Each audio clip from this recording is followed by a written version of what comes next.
La semaine dernière, le 28 septembre, France Télévisions a publié un bilan du comité de suivi du pacte pour la visibilité des Outre-mer comme une manière de pallier à la disparition de France O, la chaîne 19 de la TNT, vous vous souvenez, qui a définitivement été arrêtée le 1er septembre. Entre la promesse de nouveaux programmes ultramarins en première partie de soirée sur France 2 ou 3 ou la diffusion d'un JT quotidien, Info Outre-mer sur France 3 en fin de matinée, France Télévisions se veut rassurante sur la présence des dom-toms à l'écran, sauf que dans son dernier baromètre de la diversité, le CSA ne pointait que 0,4% d'intervenants ultramarins à la télévision contre 10% quand France O existait encore. De quoi renforcer, s'il le fallait, le scepticisme de beaucoup. Bonjour Sylvie Jangoul.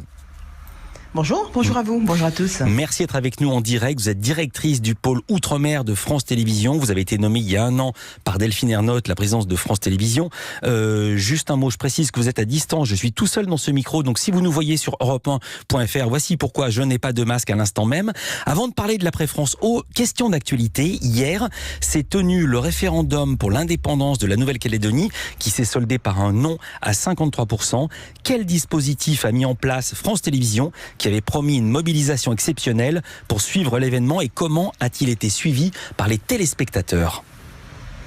Alors, ce référendum a été diffusé en direct et c'est bien une première pour France Télévisions, puisque la soirée électorale de Nouvelle-Calédonie première a été diffusée en direct entre 10h et midi sur le canal 27, France Info. C'était une belle première avec de belles réactions un peu partout, des ultramarins, effectivement, qui ont pu vivre ce référendum en direct. Mais ce n'était pas que ça. Nous avons eu depuis une semaine déjà une série de rendez-vous importants, un débat, un point de vue national de ce référendum et un suivi dans l'actualité qui a été absolument marquant. Sur la seule journée d'hier, nous avons eu une dizaine de sujets autour de ce référendum sur l'ensemble de nos chaînes de France Télévisions. Et puis à côté de ça, nous avons aussi ce portail Outre-mer, comme vous le savez, où l'antenne de Nouvelle-Calédonie première a été retransmise totalement. Il y a eu un raccrochage à cette antenne-là toute la journée de 9h le matin jusqu'à 17h, et par conséquent je crois que vous parliez de cette visibilité outre-mer tout à l'heure. Je pense que ce qu'on peut dire, c'est que cette diffusion de Nouvelle-Calédonie première hier est le signe d'une véritable normalisation de cette visibilité des Outre-mer sur France Télévisions. On va parler de France O. Delphine Ernotte, la présidente de France Télévisions, disait, je la cite, France O isolait la question de la diversité plutôt que de la rendre visible, perdant ainsi sa vocation initiale. Est-ce qu'il n'aurait pas été plus simple de dire que la chaîne fermait à cause des audiences très faibles, 0,5%, faut-il le rappeler, seulement de part de marché? Non, je crois que chaque média a sa propre fonction. Et je crois qu'une chaîne de télévision linéaire comme celle-là a un rôle de lien avec les Outre-mer directement, a un rôle de rassemblement véritablement. Et je pense qu'une télévision, une chaîne linéaire, c'est un lieu où on se raccorde à un certain moment, où une communauté se raccorde en un même lieu, à un même moment. Et de ce point de vue-là, je pense que cette chaîne-là avait toute sa place. Elle avait toute sa place. Certes, effectivement, on ne va pas revenir sur la radioscopie ou d'un échec ou d'une absence d'ambition pour cette chaîne-là. Je crois que la vraie question aujourd'hui, je crois que ça a été un moment assez difficile, assez douloureux, j'ai envie de dire, pour les salariés.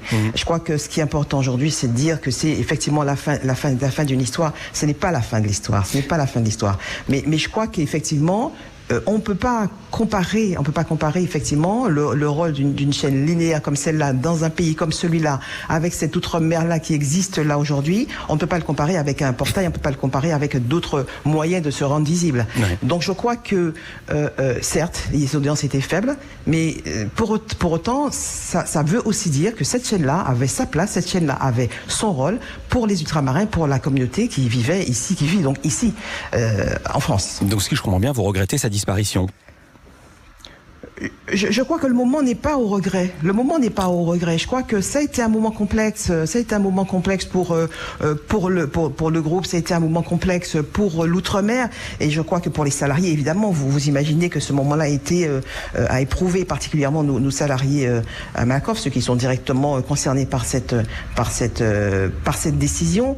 Il y avait de la tristesse, évidemment, mais il n'y a eu aucune violence. Et je crois que chacun a vécu ça avec une très grande dignité. Je crois que chacun est prêt aujourd'hui à se dire de quelle façon l'histoire doit continuer. Et je crois que la visibilité, le pacte de visibilité est là pour montrer que cette histoire elle continue. Et elle continue de la meilleure façon. Alors pardonnez-moi parce que je vais encore retourner le fer dans la plaie, parce que dans un communiqué officiel de France Télévisions, on apprend que pendant cet été, l'été 2020, 3,6 millions de téléspectateurs, c'est pas rien, étaient en moyenne chaque semaine devant les programmes d'outre-mer diffusés sur les antennes nationales du groupe, contre 1,5 l'été précédent. Et on se dit, mais est-ce que c'est pas une erreur d'avoir supprimé cette chaîne alors que d'après votre groupe, la demande augmente, ça a plus que doublé? Non, je crois que de façon extrêmement claire, je crois que la lecture qui peut être faite d'un événement ou d'un fait, elle dépend évidemment du point de vue dont se situe, et donc de l'intérêt propre. Moi, notre intérêt à France Télévisions, le mien, c'est évidemment le public. Et je crois qu'il y a une chose absolument incontestable, c'est que la visibilité de l'outre-mer sur les antennes de France Télévisions est une vraie réalité. Et que ce réflexe-là, il est bien installé. Il est vraiment bien installé. Alors c'est vrai que vous parlez de chiffres, je pourrais en donner d'autres sur la saison 2019-2020, l'offre outre-mer sur les chaînes du groupe, France 2, France 3, France 5, ça touche plus de 46 millions de téléspectateurs, c'est 80% de la population française. Et donc, en moyenne, cette offre touche 7 millions d'eux. Ça, c'est un chiffre qui est absolument significatif, incontestable, et qui ne souffre d'aucune analyse ou interprétation. Je prends l'info Outre-mer tous les jours sur France Télévisions à 11h30, c'est 4,1% de part d'audience. C'est 10 fois plus que ce qui était le cas sur France O. Donc, je crois que les chiffres, on peut leur faire dire ce qu'on souhaite. Mais je pense que là, ceux-là que je vous cite là sont absolument incontestables. Il y a les chiffres, il y a également les émissions. On en parle avec vous, Sylvie Jangoul. Vous êtes la directrice du pôle Outre-mer de France Télévisions. À tout de suite dans Culture Média. On parle de l'outre-mer, de la disparition de France O avec Sylvie Jangoul, directrice du pôle Outre-mer à France Télévisions, disparition de France O et de ce qui la remplace. France Télévisions a mis en ligne Outre-mer la première, en portail numérique entièrement dédié aux Outre-mer qui doit, je cite le communiqué officiel, notamment aider à compenser la fermeture de France O. Pourquoi, question basique, pourquoi les téléspectateurs regarderaient davantage un site internet plutôt que la télévision ? Alors, cette offre-là que nous proposons depuis le début juin, c'est une offre Info R-Info. Elle est multi-support, elle se veut innovante et surtout, elle a l'ambition de constituer le média français de référence sur les Outre-mer. Il faut savoir que cette offre-là, elle est enracinée dans nos 9 territoires. Et ça, c'est très important parce que c'est un gage tout à fait d'authenticité. Alors, de quelle façon, ce que nous voulons à travers ce portail, effectivement, c'est de proposer une nouvelle lecture des Outre-mer. Je vous le disais tout à l'heure, c'est vrai qu'un portail et puis une chaîne ne relèvent pas de la même mécanique. Il n'y a pas du tout de la même dynamique. Il n'y a pas une même façon, ce n'est pas la même façon de proposer la rencontre entre les publics. Ouais. Ce n'est pas la même interaction. Pour autant, ce portail est bien une façon de pouvoir continuer de proposer une nouvelle visibilité de l'outre-mer. Que je parlais d'une nouvelle lecture, en fait, il y a quand même un trait très particulier à ce portail-là, c'est qu'il se pose véritablement comme un univers à partager pour les affinitaires évidemment, ceux qui ont cette curiosité de l'outre-mer, mais à partager aussi pour les diasporas, ceux qui ont besoin de garder ce lien avec leur pays. Et notre ambition précisément, là, dans ce portail-là, c'est de dire que cette outre-mer-là a des choses à dire à la France d'elle-même. Cette outre-mer-là ose aujourd'hui se partager ses valeurs fortes, ses valeurs emblématiques, parce qu'il y a toute cette partie-là. Et je crois qu'on prend le temps de le faire à travers une offre, qu'il s'agisse de documentaire. Je pense que le documentaire, par essence, c'est vraiment la meilleure façon de pouvoir s'explorer pour une société. Il y a des fictions, des captations de spectacles vivants, des web-séries, des collections très fortes, comme Écouter les Outre-mer, qui ouvre à l'imaginaire. Donc je crois que ce temps-là, un portail, ça fait bien le job. Ça fait quand même bien le job, avec une porte d'entrée qui est l'information. L'information, vous le savez, c'est notre principale valeur d'usage. Et ce portail, je veux le signaler, propose une offre inédite qui est un live 24/24, 7 jours sur 7, et qui est aussi un dialogue ininterrompu autour du monde. Et ça nous rappelle bien, comme le disait Wallace Cotra, notre ancien patron, qui fait toujours jour quelque part en Outre-mer, mais ça montre surtout, ça rappelle notre positionnement mondial, parce que le pôle Outre-mer, comme vous le savez, est bien implanté sur les 3 principaux bassins insulaires du monde, et de ce point de vue, il y a des choses à dire au monde, et puis à la France même. Et on trouve également des podcasts, des émissions de radio, ce qu'on ne trouve pas sur la télévision linéaire. Il y a un an, à l'annonce de la suppression de France O, il y a de nombreuses voix qui s'étaient élevées contre cette décision. On s'en souvient, parmi elles, celle de l'écrivain Daniel Picouli. C'était au micro de cette émission Culture Média. On écoute Daniel Picouli. J'étais vraiment déçu, même symboliquement, quoi. Et moi, j'y travaille depuis près de 20 ans, hein, même si j'ai fait des incursions sur d'autres chaînes. Et il y a quelque chose à défendre de tout ça, il y a quelque chose à montrer.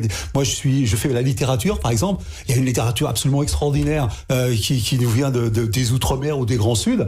Et où est-ce qu'elle va être traitée? C'est un petit peu sur aussi France la question. Hein. Sur France 3. Pour l'instant, il y a eu, en gros, on ferme France O, mais on va montrer la diversité sur France Télévisions. D'accord, c'est ça le message, c'est ça la promesse, plus exactement. Puis après, il faut assurer, il y a 25 propositions, on va peut-être surveiller si la diversité est bien en place. Rendons à César, c'était pas dans Culture Média, c'était au micro de Mathieu Noël que Daniel Picouli s'exprimait. Est-ce qu'il avait raison de se méfier? Car on ne trouve plus aucune trace de l'émission qu'il animait sur France O, qui s'appelait Passion Outre-mer. Ça s'appelle un choix éditorial. Ça ne veut pas dire que parce qu'il n'y a pas cette émission-là, les 25 engagements pris par France Télévisions ne sont pas respectés. Ils le sont scrupuleusement. Je veux vraiment préciser que ce pacte de visibilité, pour moi, il marque une étape historique dans la relation de l'audiovisuel public avec les Outre-mer. C'est quand même fondamental parce que je crois fondamentalement qu'aujourd'hui, il permet au public de toutes les chaînes de l'Hexagone de bénéficier d'un enrichissement de l'offre. C'est extrêmement important et surtout, ça permet un regard global sur la société française. Parce qu'au fond, c'est vrai qu'on parle beaucoup de visibilité, on en parle à travers des chiffres. Vous avez vu ça? Pardon de vous interrompre, le CSA qui a pointé dans son observatoire de la diversité seulement 0,4% de représentants ultramarins à l'écran. Comment allez-vous faire? J'imagine que c'est votre intention pour augmenter ce chiffre. Alors, on parle vous parlez quoi? De diversité, vous parlez de visibilité. C'est vrai que l'un est assez lié à l'autre. Alors, s'agissant de la diversité, c'est vrai que la présidente de France Télévisions a bien volontiers indiqué, lors de son audition, que ce chantier était loin d'être terminé. Et je peux vous dire qu'aujourd'hui, c'est un axe absolument prioritaire pour France Télévisions. Et je crois qu'évidemment, l'Outre-mer a des choses à dire dans cet axe de faire route ensemble. C'est vrai que le service public audiovisuel doit être ressemblant au pays que nous servons. Et de ce point de vue-là, on doit retrouver les vrais contours de la France. Mais ce que je veux vous dire pour répondre précisément à votre question, c'est que la diversité n'est pas pour moi qu'une affaire de représentation. Ce n'est pas avoir une bonne photographie à un instant donné, c'est pas un acte figé. Pour moi, cette diversité-là, c'est bien une démarche, c'est un état d'esprit. Et de ce point de vue-là, je crois que France Télévisions a fait beaucoup plus d'avancées qu'il n'y paraît, parce que respecter la diversité, c'est aussi respecter la diversité des moments, c'est respecter la diversité des situations, c'est respecter aussi la diversité des contextes, et pouvoir s'adapter et être accessible à tous dans la diversité des réponses et des propositions de valeur apportées au pays. De ce point de vue-là, je crois qu'il faut aussi s'ouvrir sur cette notion de diversité. C'est une notion très polysémique, vous le savez. C'est une notion qui a évolué au cours du temps. Et l'interprétation qu'on fait de la diversité aujourd'hui n'est pas du tout celle qui existait il y a quelques temps. Donc je pense qu'il faut vraiment aborder ce sujet-là avec beaucoup d'ouverture d'esprit. D'accord, merci beaucoup. Je voulais juste dire que sur Europe 1, il y a une chronique dédiée à l'actu des Outre-mer le dimanche matin. Ça s'appelle C'est grand la France, avec à la manœuvre Mathieu Bock et sa belle énergie. Merci beaucoup Sylvie Jangoul, directrice du pôle Outre-mer de France Télévisions. Merci d'avoir été avec nous.